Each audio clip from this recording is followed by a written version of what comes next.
The success of West Virginia University's football team transcended wins and losses in 1984. The final score favored the Old Gold and Blue 8 times out of 12, including another bowl victory, the Mountaineers' third in 4 years. But more than the wins, more than the national attention focused on a group of young men giving their all for a coaching staff that demanded nothing but the best. This team earned the love of West Virginia faithful worldwide. Their amazing exploits carried to millions through Armed Forces Radio. They earned the respect of media, of some of the game's best coaches. Why, even the Heisman Trophy winner could not break a spell of West Virginia success that spanned his entire collegiate career. Mere mortals, this band of friends slew giants only to stumble when the odds in their favor seemed insurmountable. A roller coaster of a season climaxed in the 8th wonder of the world, a domed stadium deep in the heart of Texas, named as a tribute to man's conquest of the stars. With the Astrodome as a backdrop, this team offered a stunning display of West Virginia football at its finest.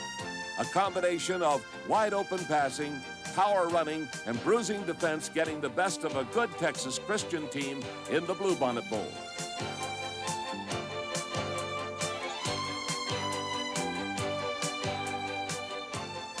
These, then, are the chronicles of that 1984 Mountaineer football squad. Its players, coaches, fans, and foes. For years to come, fond memories and the story will echo through the hills of the Mountain State. Memories of big, big wins, and the story that was West Virginia rising to the challenge. Presented by Magnet Bank.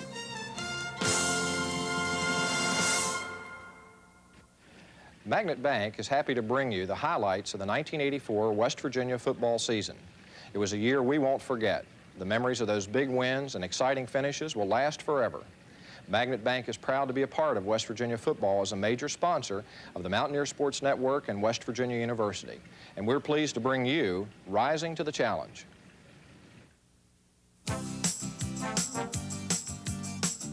As summer heat faded toward a colorful fall, West Virginia head coach Don Nehlen and his staff found themselves surrounded by question marks.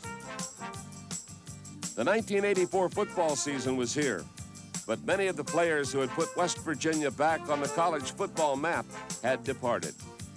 There was no luck to be found, no hoss to circle the wagons and prepare for a tough schedule. To earn a passing grade this time around, Nehlen and his staff had some major homework to do.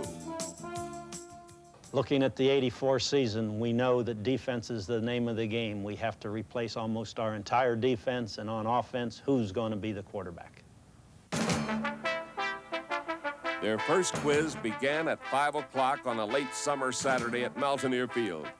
Ohio University came to town, and the season opener was a showcase for Olympic gold medal winners Ed Etzel, coach of West Virginia's national champion rifle team, and Mary Lou Retton, the fireball from Fairmont, whose gymnastics artistry stunned the world from Los Angeles. In similar fashion, the Mountaineers stunned the Bobcats, racing to a 24-0 halftime lead and never looking back. Many players saw action, but most of the offensive punch was supplied by the running of John Gay and the arm of quarterback Tony Rita. Tight end Rob Bennett continued the tradition of clutch play that has highlighted that position at West Virginia. And receiver Willie Drury gave evidence of his intention to be the latest long bomb threat in the West Virginia record book. The Mountaineer defense gave up 341 yards, but it never lost control of the line of scrimmage. In all, 22 players were in on at least one tackle, leaving fans surprised at the depth of the West Virginia stoppers. The Louisville Cardinals flew into town a week later. West Virginia announced its intention to play tough, intense football all season long. The game was not pretty, and it was closer than the 30-6 score indicates. But this team never lost control, and it showed the mark of a very special team, these Mountaineers were ready to do whatever they had to do for the victory. Take Paul Woodside. Not recruited by a major program, Woody had walked on to Mountaineer Field and found a path to the record books. This afternoon, the offense sputtered early. In the second quarter, a 7-play drive had netted only 21 yards. But Woodside was determined to get something on the scoreboard. The football traveled 55 yards before it found the middle of the uprights. No West Virginia kicker had done it before, and Woodside's heroic effort seemed to give his teammates the lift that would carry them to a tough win. He got the ball down and he spun it around nicely, and it's like I hit it and I thought I got under it a lot, and I didn't think it was gonna go, but it did. And I looked back at like the holder, and it was like, what happened to him? And he was like up in the air about 5 feet. He was excited. I guess I was too. Late in the game, the Mountaineer defense flexed its muscles to seal the victory. Fred Smalls exploded into the Louisville backfield to block a punt, and Buchanan's Cam Zopp scored on the recovery. 2 wins in 2 weeks laid the foundation for an incredible season. First 2 ball games were in the W column, and that pleased us a great deal, but we knew in order to beat Virginia Tech on the road, it would take 100% effort by every guy on our football squad. Every 2 years, West Virginia crosses the Blue Ridge Mountains for a turkey hunt in Blacksburg, Virginia. The 1984 date with Virginia Tech and outstanding defensive lineman Bruce Smith promised to be the first in a string of difficult contests for the Mountaineers. Getting down to work early, West Virginia grabbed a pair of touchdowns in the first quarter. John Gay turned quarterback, hitting tight end Rob Bennett for 6 points. Fullback Ron Wolfley capped a drive with a rumble into the end zone. The Mountaineers then turned a 14-point cushion over to the defense for protection. The Hokies got the ball 14 times that Saturday, and the Mountaineer defense stopped 12 drives. 7 times the Gobblers punted. Mountaineer defenders picked off 3 passes. 2 fumbles ended up in West Virginia hands. Finally, the clock ran out. The team returned to Morgantown undefeated and ready to play host to Maryland. The coaching staff was extremely pleased to get that first road victory at Virginia Tech, but coming into Morgantown would be Maryland, a great football team. By the first day of autumn, word had spread like falling leaves. This Mountaineer football team was tough, resilient, more talented than some had expected. Like WVU, Maryland had lost some key talent. The Terps were ready to play, however, and a memorable battle ensued. More than 58,000 had jammed themselves into Mountaineer Field, and they were treated to a classic confrontation. Each team managed 23 first downs that afternoon, and only 7 yards separated their total offensive outputs. The game's first 2 scoring plays belonged to the Terps, who marched out to a 10-0 lead. Pat Randolph took a pass from Kevin White into the end zone before halftime, cutting the lead to a field goal. Midway through the third quarter, West Virginia's scrappy Arizona field general Kevin White found a 28-yard path to pay dirt and the Mountaineers' first lead. Maryland's last touchdown of the day left WVU with almost 13 minutes to tie the game with a Woodside field goal or win it with another TD. Less than 7 minutes were left when Woodside knotted things up at 17 with a 32-yard kick. The Terrapins got the ball and moved methodically up the field. A 26-yard pass play keyed their final drive, and with 21 ticks left, a Maryland kick found the mark from 20 yards out, handing WVU its first defeat of the season. The setback loomed as critical. The next 5 weeks included the annual Backyard Brawl, this season to be held in Pittsburgh, and visits by troublesome Syracuse, Doug Flutie and Boston College, and Penn State. The road ahead looked rocky at best.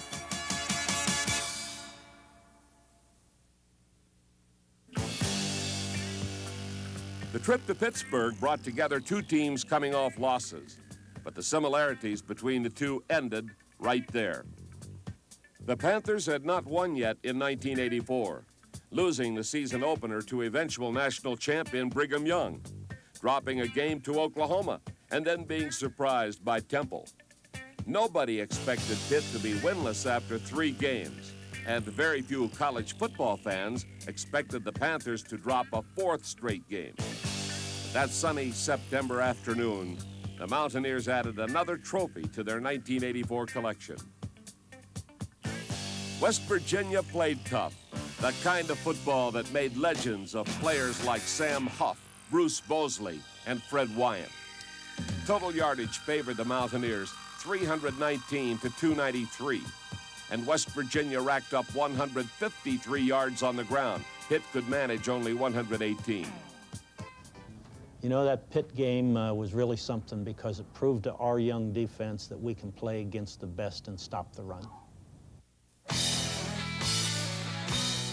Stars in the Oakland section of Pittsburgh that afternoon were Holyfield, Mullen, Drury, White, and Daniels.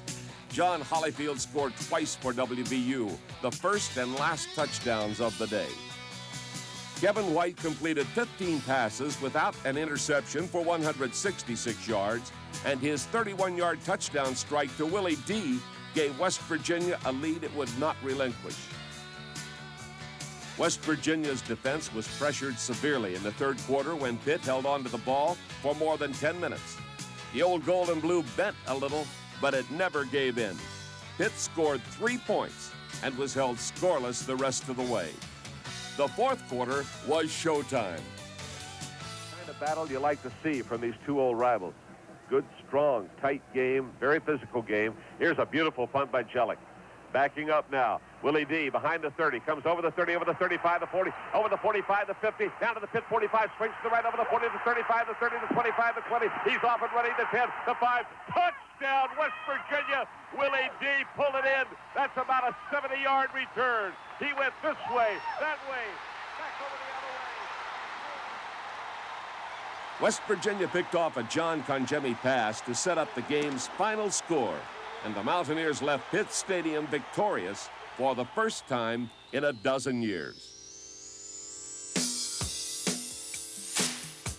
Next on the slate was Syracuse, a team that had given WVU as much trouble as anyone else in recent memory.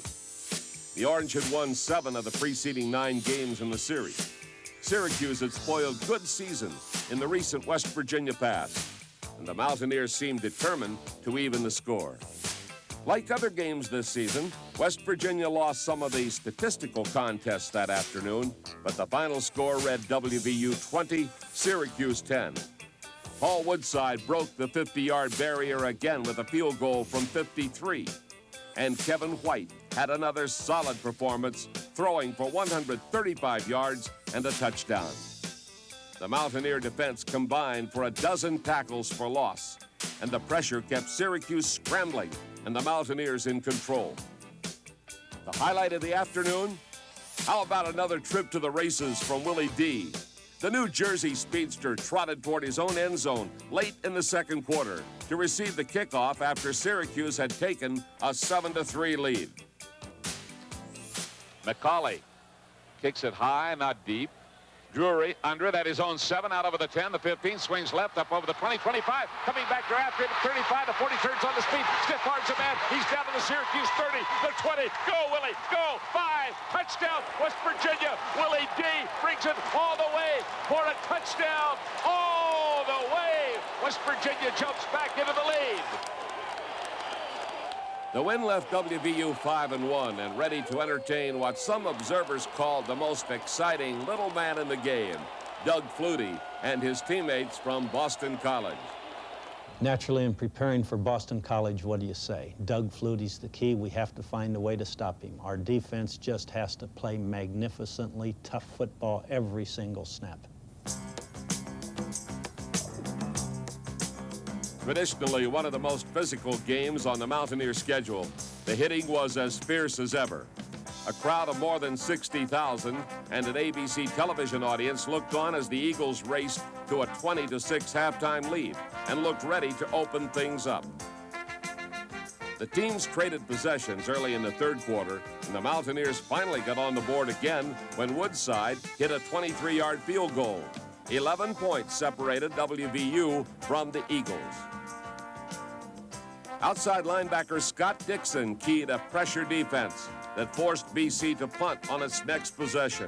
And by the end of the third quarter, White's arm and the running of John Gay and Ronnie Wolfley had West Virginia knocking on the door again. 4th and goal at the 1. Wolfley explodes into the end zone, and the Mountaineers blast into contention. A 2-point conversion failed, putting the game back in the hands of the defense. With 8:57 left to play, West Virginia got the ball 80 yards away from the go-ahead touchdown. While Flutie watched from the sideline, John Gay and Kevin White ate up yardage as the clock ticked away. 4 minutes and 5 seconds later, West Virginia scored the winning points. Another fine defensive stand, and the Mountaineer offense ran out the clock. WVU went to 6-1, while Doug Flutie completed an 0-4 career against West Virginia. But the fact that our football team never, ever once what he gave up. And I'm talking about the freshmen, the sophomores, the coaches, the trainers, everybody was into the game. And, you know, you just have to feel awful proud and pleased because I just can't say enough about us. That was just a fantastic job.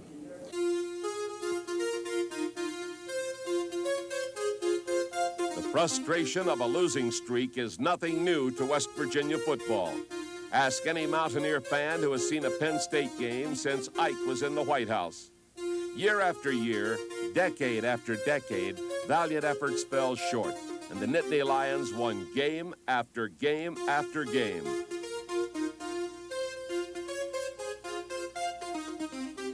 Until October 27, 1984. Mountaineer Field, Morgantown, West Virginia. 64,879 people watching from the stands. Millions more tuned in on ESPN and Armed Forces Radio. The Mountaineers take the opening kickoff to the Penn State 8 before losing possession on down. The Nittany Lions stall and punt from their own 3. From the Penn State 41, Gay picks up a yard before White throws to Gary Mullen for 24 more. Gay for 7. Gay for 7 more. 1st and goal at the 2. Ron Wolfley gets the ball. Touchdown, West Virginia. Neither team can get it going. The first half is winding down when Penn State has the ball at its own 30. A 19-yard pass play sets up E.J. Dozier's 51-yard touchdown gallop. Quickly, it becomes a tie ball game at the half. The third quarter was among the most intense of the entire season. Neither team would budge, each coming up with a big play when it had to. The score remained 7-7 with 15 minutes to play. The Mountaineers are driving, and 2 plays into the final period, Paul Woodside lines up for a 49-yard field goal try. A numbing roar rocks the stadium. West Virginia 10, Penn State 7. Penn State gets the ball, and the Nittany Lions got as far as their own 39 before West Virginia's defense decided it wanted the ball. John Gay goes for 8 yards, Ron Wolfley for 9, and then the handoff went to Pat Randolph. And the handoff given to Randolph with blocker, swings out to the right, cuts down over the 20 to 15, the 10 to 5, touchdown West Virginia! Go Pat! Scott Barrows with a block for the Mountaineers. Barrows pulling and leading the blocking, and Pat Randolph racing into the end zone, and West Virginia scores. The most important 22 yards any West Virginia running back has gained since Don Nealon was a quarterback at Bowling Green. Oh, Penn State scored again and made it close, but there was something in the air that warm October evening. I'm so excited, and I just can't hide it. I'm about to lose.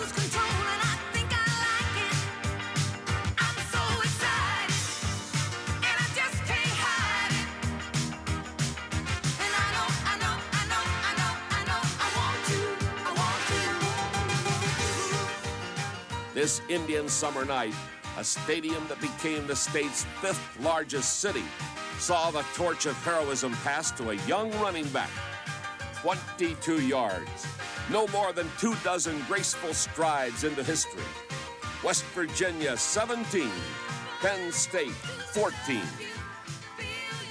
Hey, that was a great, great, great job. We won because we hung. Every guy was in that game every single minute. Remember Thursday night we talked about injuries? Tell me what Larry Holly and Rich Rodriguez, tell me what they did. Tell me what Todd Fisher. Hey, men, it doesn't matter who plays. With only 3 games left, talk of Mountaineer football dominated conversations all over the state. But the price for consecutive wins over Pitt, Syracuse, Boston College, and Penn State was high. Don Nehlen knew there were rough times ahead. Problems lie ahead for the Mountaineers. 3 good football teams remaining on our schedule.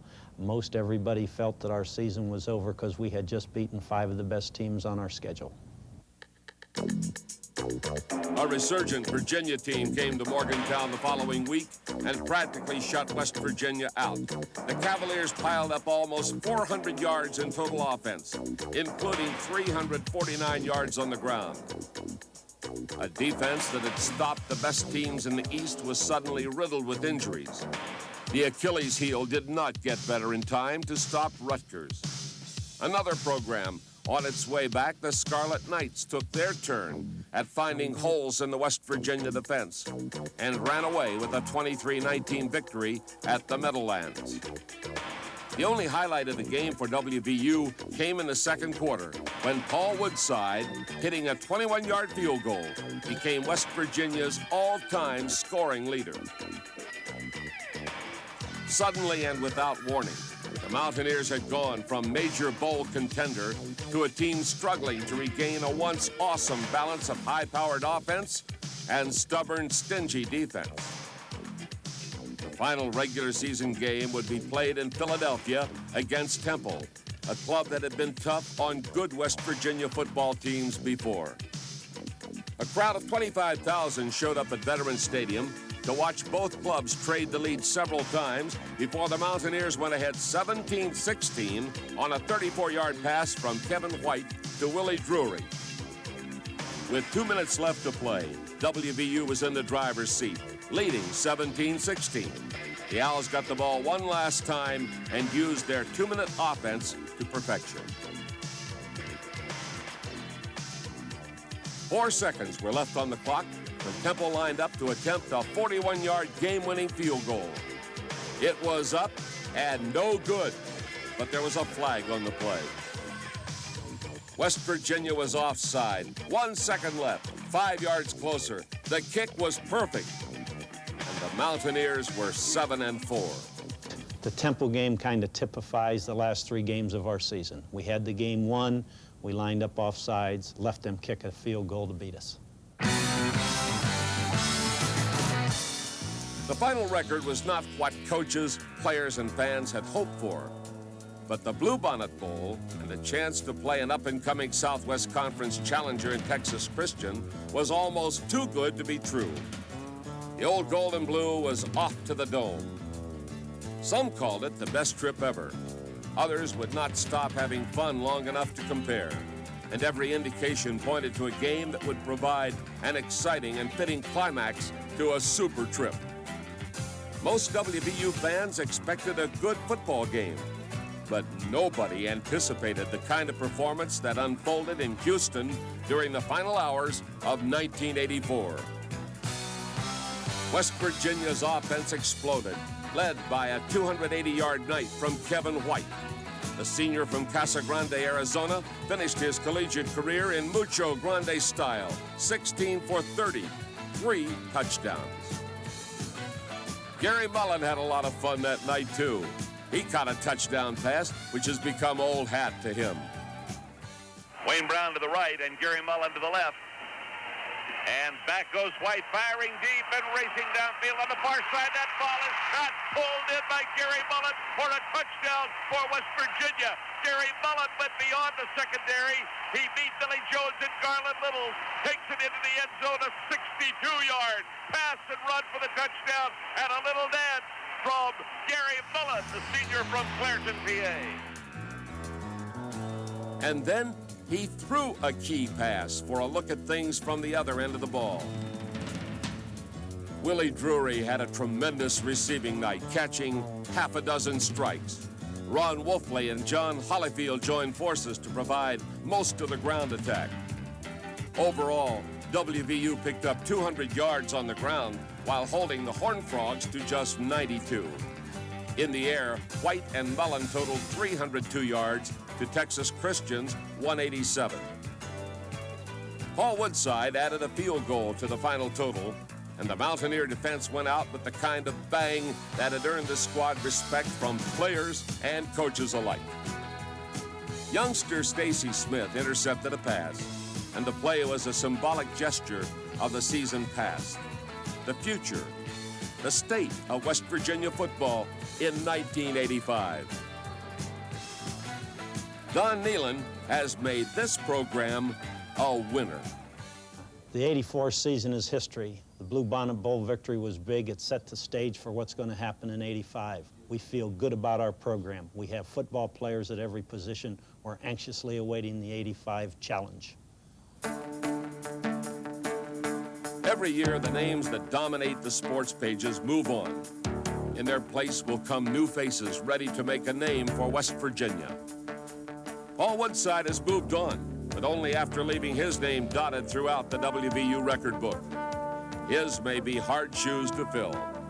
Another quarterback will take the controls in 1985, but he'll be throwing to another group of fine wide receivers, and he'll get support from a group of returning backs that will include Randolph, Gay, Hollyfield. Even more important is the fact that no opposing defender will lay a hand on a West Virginia skilled player without going through the biggest, strongest offensive front the school has ever seen. Just ask All-American lineman Brian Joswiak. We lost our interior three on the offensive line, but the kids coming back that are going to replace those kids are outstanding athletes. Not many defenses will get through that wall. Speaking of defense, Stacy Smith was sparkling as a freshman, and he is certain to add more to the legend over the next 3 years. Fellows like Fred Smalls and Matt Smith will be around too, making sure that every team on the schedule earns every yard it gets. Everybody's bigger, stronger, faster, and the guys are very anxious about the 1985 football season and ready to play football. 1984 was an incredible journey through good and bad. Wins and losses, great plays, so-so plays, all on the way to a number 18 ranking. A stadium whose capacity is listed at 52,626 was filled to bursting in a year that saw the average home crowd top 58,000 watching the Mountaineers' every move.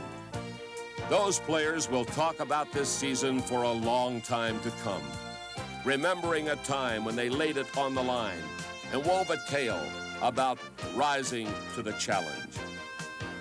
The 1984 West Virginia University football highlights have been presented by Magnet Bank.